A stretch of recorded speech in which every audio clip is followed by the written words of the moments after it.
Theresa May has been told to keep her views on Brexit to herself by a Eurosceptic think tank, which also accused her of failing to deliver on the clear instruction to take the UK out of the EU during her time as Prime Minister.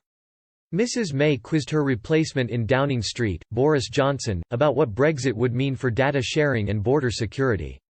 However, the Bruges Group quickly took to social media, tweeting, "We don't need to hear Theresa May's opinion about Brexit, or our post-transition relationship with the EU. Her government failed comprehensively to deliver on the instructions of the British people, which is why Boris Johnson is now Prime Minister." Director Robert Olds was equally forthright afterwards, telling Express, Theresa May had nearly 3 years to negotiate a deal. Her premiership was an embarrassment to her, the Conservative Party and the country.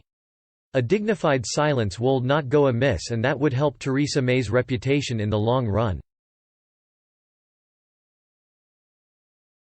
Theresa May failed in Europe and Boris Johnson has succeeded. The way forward is not a Theresa May strategy of capitulation.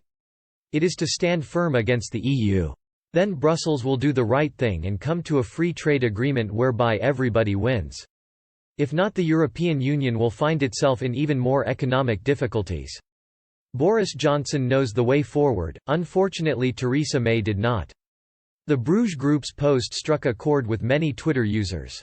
One said, "Theresa May's idea of negotiation, say yes to every EU demand and make it publicly known that you will say yes to all future demands." Another added, "We already know her opinion on Brexit. Must delay it as much as possible and hopefully it will go away." A third said, "I think May should button it.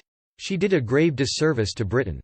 Speaking during Prime Minister's Questions Today, Mrs May asked, "He has rightly been focusing on keeping people safe, but that task goes beyond COVID-19.